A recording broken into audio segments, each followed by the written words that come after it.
बिशाम बाजार, बिशाम शहर।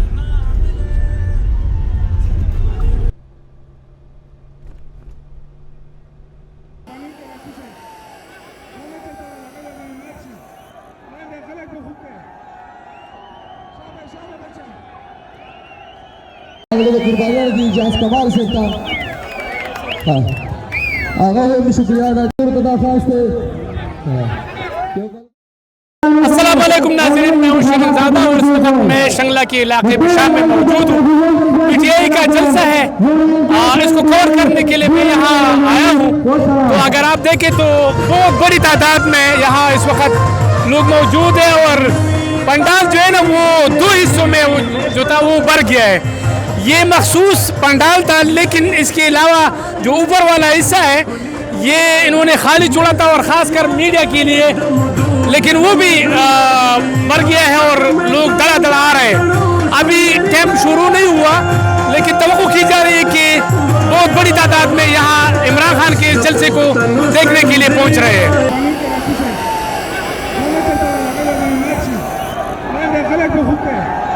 अगर आप देखें तो कोई जगह नहीं है।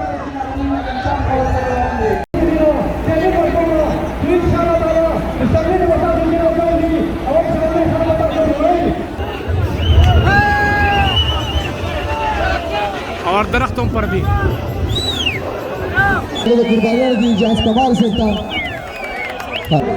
ये जलसा नहीं है, जुनून है। बहुत ज़्यादा रश है ये, अगर आप इस एरिया को देखें बहुत ज़्यादा रश।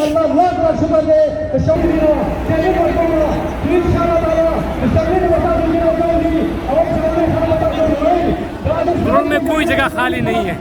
ऊपर अगर आप देखें ये सहाबियों के लिए और डीसीएनजीज वगैरह के लिए था, लेकिन वो भी फुल हो गया। क्राउड ने हल्ला बोल दिया और सब। तो ये 2 जो पोर्शन है ग्राउंड के, एक नीचे वाला ऊपर वाला, दोनों फुल हो गए हैं। जलसा का पंडाल सिर्फ ये था, लेकिन वो वाला भी आप देख सकते हैं, वो वाला भी फुल हो गया है। ये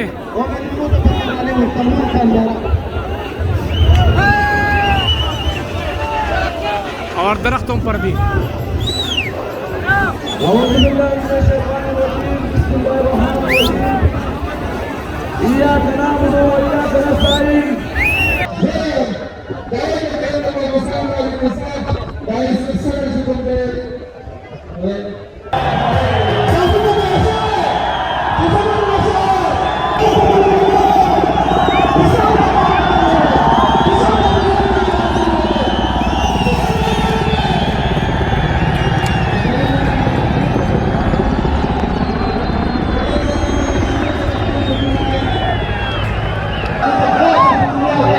तो सड़क के किनारे भी लोग खड़े। अभी जलसा शुरू भी नहीं हुआ।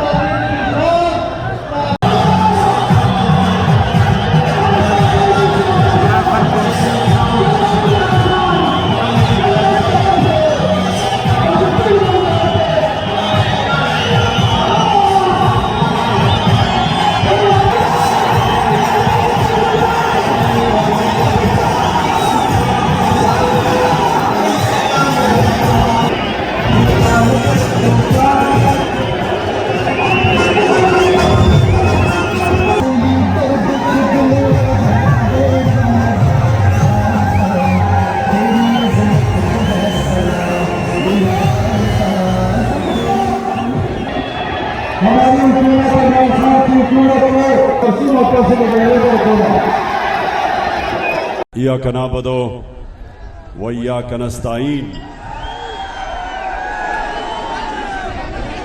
बिशाम, पहले तो हाथ खड़ा करके बताओ कि मेरी आवाज आप तक पहुंच रही है।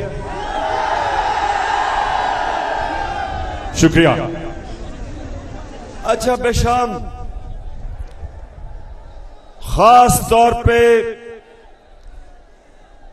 मेरी कौम के नौजवान, मैं आपसे खास तौर पे मुखातिब हूं। नौजवानों, हमारा मुल्क आज से तकरीबन 75 साल पहले एक नारे के ऊपर बना था। मेरे साथ आपने बताना है कि वो नारा क्या था। पाकिस्तान का मतलब क्या? मेरा तेरा रिश्ता क्या? ला इलाहा इल्लल्लाह। यानी कि नौजवानों सुनो, सब हमारे दीन का राज ला इलाहा इल्लल्लाह में है। मतलब कि अल्लाह तेरे अलावा कोई खुदा नहीं, और जो शिर्क है वो सिर्फ पत्थर के बुतों की पूजा करना शिर्क नहीं। शांगला के नौजवानों, पैसे के बुत की पूजा शिर्क है, झूठ बोलने के बुत की पूजा शिर्क है, और खौफ के बुत की पूजा करना सबसे बड़ा शिर्क है। क्योंकि खौफ एक कौम को, एक इंसान को गुलाम बना देता है। तो शोंगला के नौजवानों याद रखना, कभी कोई बड़ा इंसान नहीं बना जो सबसे पहले खौफ के बुत को नहीं तोड़ता। तो जो कौम खौफ के बुत को नहीं तोड़ती वो गुलाम बन जाती है। और मैं आज आपके पास आया हूं पाकिस्तान की हकीकी आजादी की तहरीक के लिए। इस मुल्क को हकीकी तौर पे आजाद करना। और आजादी क्या है नौजवानों? आजादी क्या है? आजादी वो है जब कौम अपने लोगों के मफादात के लिए फैसले करती है, किसी और मुल्क के लिए फैसले नहीं करती, अपने लिए फैसले करती है। तो आप सबके लिए कि क्यों जरूरी है ये? अब पाकिस्तान में पेट्रोल और डीजल की कीमत बढ़ गई है। 30 रुपए लीटर कीमत बढ़ गई है। हिंदुस्तान ने चंद रोज पहले 25 रुपए लीटर कीमत कम की है। क्यों? अब मैं आप सबको बताना चाहता हूं कि एक आजाद मुल्क कैसे फैसले करता है और गुलाम मुल्क मजबूर हो जाता है ऐसे फैसले करने के लिए जो उसके मुल्क को नुकसान पहुंचता है। हिंदुस्तान की आजाद फॉरेन पॉलिसी है। उन्होंने रूस से 30% कम पे तेल खरीदा है। हमारी हुकूमत भी रूस से खरीदना चाहती थी। साजिश के तहत हमारी हुकूमत चली गई। अब ये अमेरिकनों के गुलामों की हुकूमत ने अमेरिका से डर के रूस से 30% तेल कम कीमत पे इसलिए नहीं ले रहा कि अमेरिका से इजाजत नहीं मिली। उसके नतीजे में कौम के ऊपर अवाम के ऊपर महंगाई का बोझ पड़ना शुरू हो गया। जब डीजल और तेल महंगा होता है, सब कुछ महंगा हो जाता है। तो ये सबसे पहले नुकसान समझें कि हिंदुस्तान के लोग वो रूस से तेल खरीद सकते हैं क्योंकि उनकी आजाद फॉरेन पॉलिसी है। पाकिस्तान नहीं खरीद सकता क्योंकि ये अमेरिका के गुलाम ऊपर बैठ गए। ये अमेरिका की इजाजत के बगैर ये कुछ नहीं करते, और अमेरिका इजाजत नहीं देता क्योंकि उनके रूस से ताल्लुकात खराब हैं। वो पाकिस्तान को इजाजत नहीं देता अपने लोगों को सस्ता पेट्रोल और डीजल बेचने के लिए। तो नौजवानों, और ये सिर्फ यही नहीं कि कौम को नुकसान हो रहा है माशी तौर पे, एक कौम अपने नजरिए पे भी नहीं खड़ी हो सकती। एक पाकिस्तान का डेलीगेशन इस्राइल गया पाकिस्तान का डेलीगेशन, उसमें एक सरकारी नौकर भी है जो सरकारी इदारे में काम करता है। हिंदुस्तान से अच्छे ताल्लुकात करना चाहते हैं, जबकि हिंदुस्तान कश्मीरियों पर जुल्म कर रहा है। तो ये जो मुल्क की फॉरेन पॉलिसी है, ये मैं आपको समझाना चाहता हूं कि जब एक अमेरिकी साजिश के तहत ये अमेरिका के पुतले ऊपर बैठ गए, तो पाकिस्तान जो अपने नजरिए पे, जो नजरिए हमारा जो मुल्क का नजरिया था, जो कायदे आज़म मोहम्मद अली जिन्ना ने कहा कि हम कभी भी इसराइल को रिकॉग्नाइज नहीं करेंगे जब तक फलस्तीनियों से इंसाफ ना हो। यह कायदे आज़म ने हमें आज से तकरीबन 75 साल पहले यह हमारा नजरिया था, और यह हमारी हुकूमत का भी नजरिया है कि आप कभी भी इसराइल को नहीं मान सकते जब तक फलस्तीनियों से इंसाफ हो। लेकिन यह अमेरिका की गुलाम हुकूमत जो एजेंडा हिंदुस्तान, इसराइल और अमेरिका का है वो लागू कर रही है, और ये होती है गुलामी। ना ये कश्मीर पे बात करेगा जो आपके पास अभी तकरीर करके गया चेरी ब्लॉसम शहबाज शरीफ, उसने सुना कहा मैं अपने कपड़े भी बेच दूंगा। कपड़े बेच देना चाहिए क्योंकि गंदम आटे की कीमत, आप मुझे बताएं कि जब से ये आए हैं आटे की कीमत किधर गई है? महंगा हुआ आटा, पेट्रोल डीजल बिजली महंगी हुई।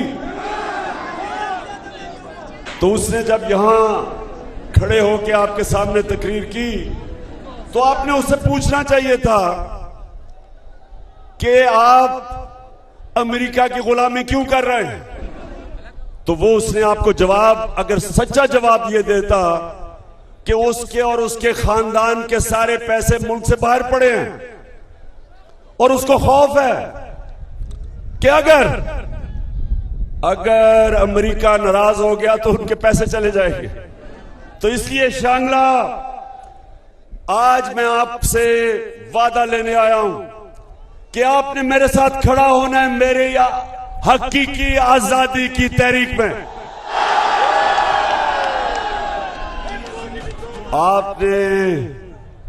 आपने जो अल्लाह से वादा किया हुआ है कि ला इलाहा इल्लल्लाह, सिवाय अल्लाह के कोई खुदा नहीं, हम किसी सुपर पावर को नहीं मानते, हम सिर्फ झुकते हैं तो अपने अल्लाह के सामने हम सच पे खड़े होते हैं, हम हक पे खड़े होते हैं, हम खौफ के बुत को तोड़ के हम सिर्फ और सिर्फ अपने नजरिए पे चलते हैं। और इसलिए मैं आज आपको सबको तैयार कर रहा हूं। पख्तूनख्वा में मैं हूं, परसों तक अपनी तंजीमें तैयार कर रहा हूं, अपनी पूरी प्लानिंग कर रहा हूं कि इंशाअल्लाह ये जो हमारी आजादी की तहरीक है ये तब तक चलेगी जब तक साफ और शफाफ इलेक्शन ये हुकूमत नहीं करवाएगी। अच्छा, आगे मैं आज अपनी कौम के सामने, जरा ये आप नौजवानों गौर से सुनना आपने मेरी बात। जब इन्होंने अमेरिकी साजिश के तहत, जिधर एक अमेरिकन डोनाल्ड लू, उसने हमारे सफीर को कहा, उसने क्या कहा सफीर को कि अगर तुम इमरान खान को नहीं हटाओगे तो हम पाकिस्तान के लिए मुश्किलें पैदा कर देंगे और अगर तुम इमरान खान को हटा के चेरी ब्लॉसम शहबाज शरीफ को ले आओगे तो हम तुम्हें माफ कर देंगे। तो मेरे शांगला के नौजवानों, क्या हम इस इंपोर्टेड हुकूमत को मानते हैं? ना ही हमारी कौम मानती है। हमारी कौम चाहती है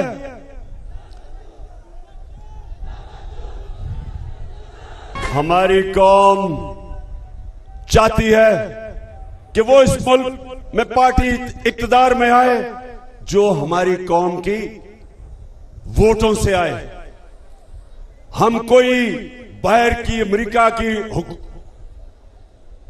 उनके हुक्म नहीं मानते कि जनाब इमरान खान को हटा के तो इसको दूसरे को ले आओ, क्योंकि ये हमारी खिदमत करेगा, ये पॉलिसीज वो बनाएगा, ये वो पॉलिसीज बनाएंगे जो अमेरिका के लिए होंगी और अपने लोगों के मफादात के खिलाफ होंगी। जिस तरह रूस से तेल नहीं ले सकते, ये वो दोनों जमातें इक़्तिदार में थी जब 400 ड्रोन अटैक हुए पाकिस्तान पे। अमेरिका की जंग भी लड़ रहे थे और ड्रोन अटैक भी वो हमारे पे कर रहे थे, हमारे लोग मर रहे थे।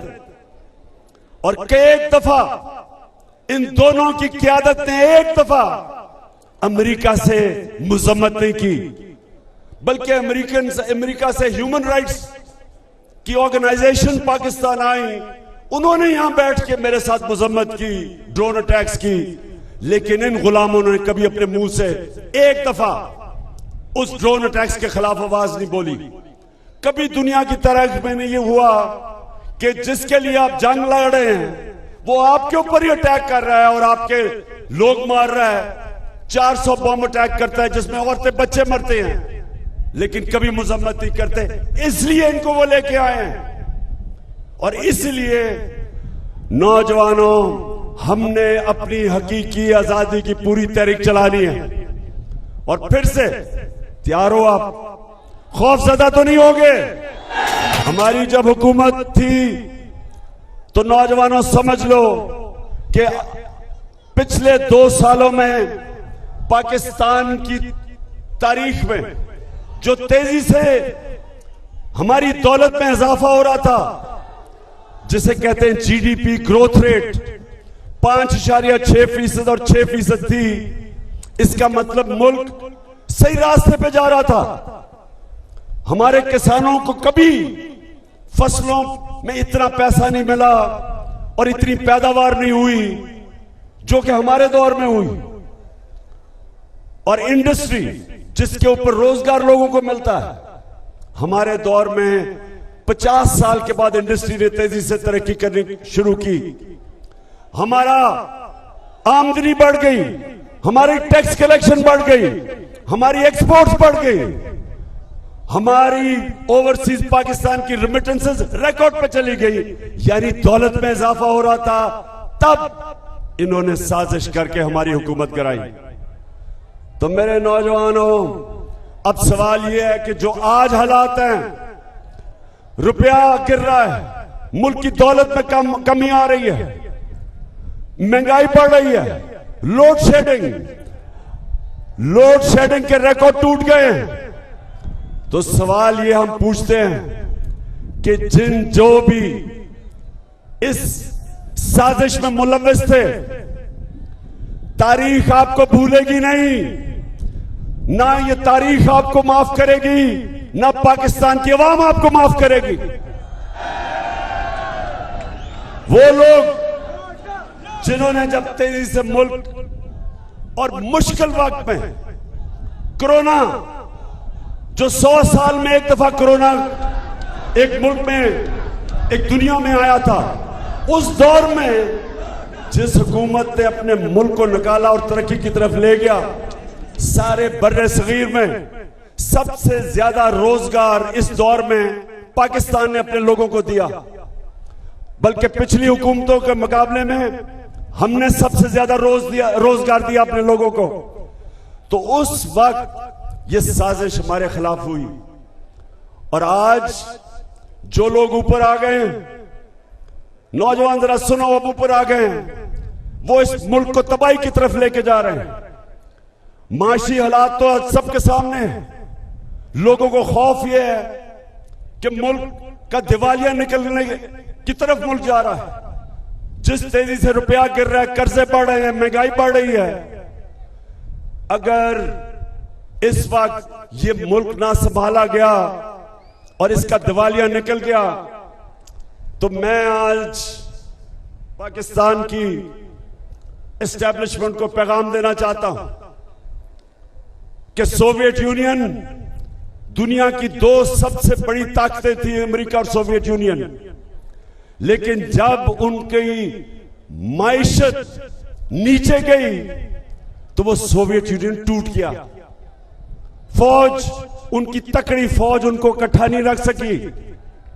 तो जिस तरफ हमारा मुल्क जा रहा है, बेशक एस्टेब्लिशमेंट आप कहते हैं हम न्यूट्रल हैं, बिस्मिल्लाह न्यूट्रल हो, लेकिन लोग जानते हैं कि पावर आपके पास है। और कौम अगर इस तरफ नीचे, जिस तरफ ये लेके जा रहे हैं, जो चोरों का टोला मुल्क को नीचे लेके जा रहा है, लोग आपकी तरफ देख रहे हैं और तारीख इस रोल को भी माफ नहीं करेगी कि मुल्क नीचे चला जाए और आप कहें हम न्यूट्रल हैं। और ये चोर जो कि अमेरिका की साजिश की वजह से ऊपर बैठे हुए हैं, ये मुल्क का दिवालिया निकाल दें, ये सिर्फ और सिर्फ इस मुल्क में दो काम कर रहे हैं। अपने करप्शन के केसेस खत्म कर रहे हैं, नैब को खत्म कर रहे हैं जिधर इन सबके करप्शन के केसेस हैं। पहले जनरल मुशर्रफ ने इनके करप्शन के केस माफ किए जब उसने एनआरओ दिया, वो सारे माफ हुए। 10 साल में जो करप्शन उन्होंने की, अब ये उसके ऊपर एनआरओ मिल रहा है इनको। जब ताकतवर की करप्शन, जब एक माशरा ताकतवर डाकू को नहीं पकड़ सकता, मेरे नबी सल्लल्लाहु अलैहि वसल्लम ने कहा कि वो कौमें तबाह हो जाती हैं जो ताकतवर डाकू को नहीं पकड़ती और सिर्फ छोटे चोरों को पकड़ती है, वो कौम तबाह हो जाती है। सिर्फ ये अपने केसेस माफ करवा के नैब का इदारा, एफआईए का इदारा सिर्फ तबाह नहीं कर रहे हैं, ये सारे पाकिस्तान के इदारे जिसके ऊपर एक मुल्क खड़ा होता है वो तबाह कर रहे हैं। ये पुलिस का गलत इस्तेमाल कर रहे हैं, ये पुलिस का इस्तेमाल कर रहे हैं झूठे केसेस करने पे, एफआईआर करने पे, डराने धमकाने पे, पुरअमन एहतजाज के ऊपर जिधर औरतें बच्चे थे, इन्होंने जो जुल्म किया, ये सिर्फ पाकिस्तान में एक दफा हुआ था जो मुझे याद है, जब एमआरडी, पीपल्स पार्टी की एमआरडी की मूवमेंट थी, मिलिट्री डिक्टेटरशिप थी, तब जुल्म किया गया था लोगों पे। ऐसे पुरअमन एहतजाज जमहूरियत में हम सबका हक है, उसके ऊपर जुल्म करना किसी जमहूरियत में इजाजत नहीं देता, किसी जमहूरियत का आईन। तो ये वो लोग आए हैं जो, क्योंकि इलेक्शन तो वो जीत नहीं सकते, पब्लिक में तो वो निकल नहीं सकते, अवाम में जाते हैं तो उनको नारे लगते हैं चोर के और गद्दार के।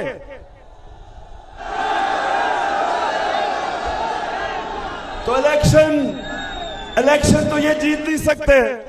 तो इसलिए अभी इलेक्शन कमीशन के साथ मिलके धांधली की पूरी तैयारियां हो रही हैं, हल्का बंदियां की जा रही हैं इनको जताने के लिए, पूरी साजिश हो रही है कि पाकिस्तान की जमहूरियत को तबाह किया जाए।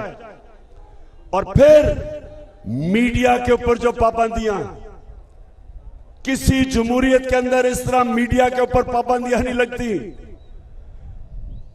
वो सहाफी जिनकी रेपुटेशन, जो मुहिब्बे वतन पाकिस्तानी समझे जाते हैं, उनके ऊपर केसेस किए जा रहे हैं।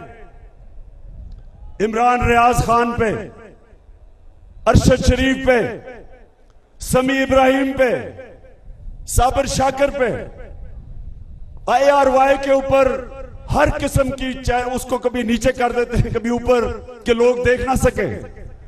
बोल्ड टेलीविजन, उसका जो शोएब, उनका जो हेड है, उसके ऊपर केसेस। तो मैं अपनी कौम से आज ये कहता हूं कि जो ये हो रहा है आज मेरे मुल्क में, जमहूरियत को नुकसान, माइशत तबाह, महंगाई, अमेरिका की गुलामी, इदारों की तबाही, बड़े बड़े चोर अरबों रुपए की चोरी करके एनआरओ चोरी माफ।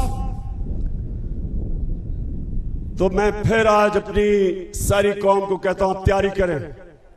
मैं इंशाअल्लाह परसों मेरा दीर में जलसा है, उसमें मैं अपना अगला लाएमल दूंगा।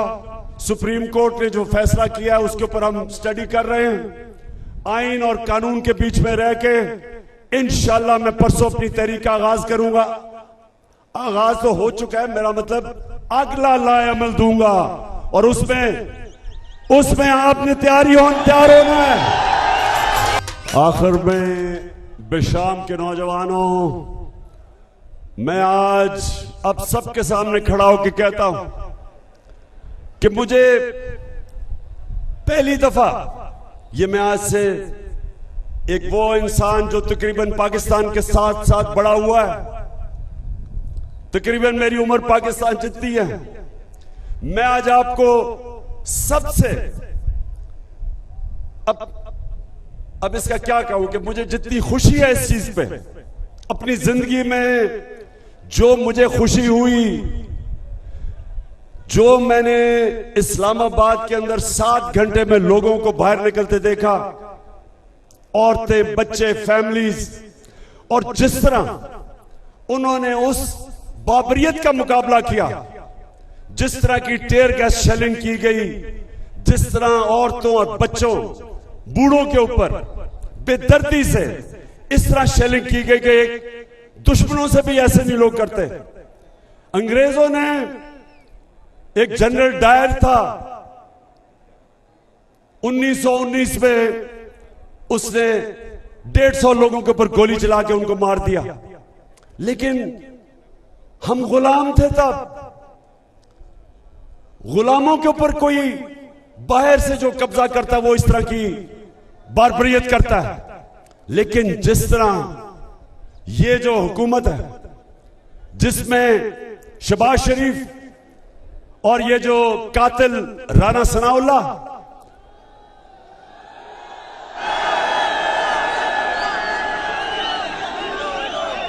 और नौजवानों याद रखना, जालिम इंसान हमेशा बुज़दिल होता है।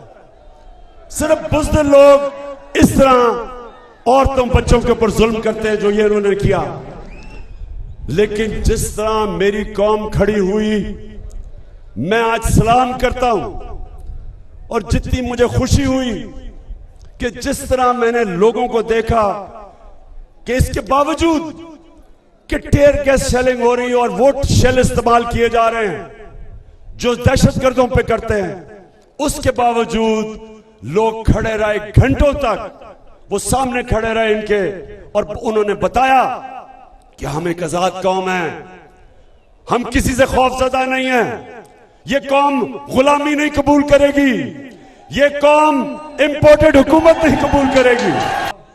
नौजवानों, आखिर में मैं शौकत यूसुफ सही आपको, सारी जो हमारी टीम है, जिस तरह आपने बल्दियाती इलेक्शन में सारा इलाका स्वीप किया है, मैं उसके लिए भी आपका शुक्रिया अदा करता हूं।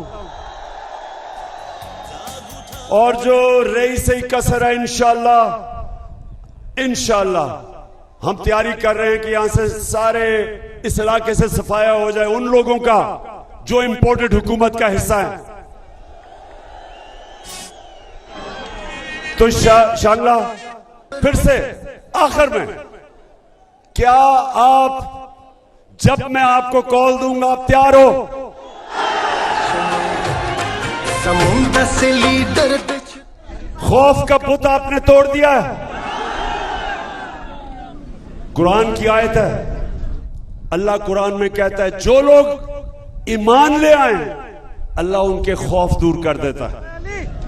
ईमान वाला इंसान स्वाय अल्लाह के किसी के साथ झुकता नहीं है। शेर से खत्म करता हूं अपनी तकरीर कि एक सजदा, अच्छा और करता हूं, एक सजदा एक सजदा जिसको तू गिरा समझता है, देता है लाखों सजदों से निजात। जब आप एक अल्लाह के सामने सजदा करते हैं, आप आजाद हो जाते हैं, किसी के सामने आपको झुकना नहीं पड़ता। और वही मैं चाहता हूं कि ये थी इलामा इकबाल जो कौम चाहते थे, वो कौम बन रही है। अब इंशाअल्लाह वो पाकिस्तान खड़ा हो रहा है। पाकिस्तान जिंदाबाद।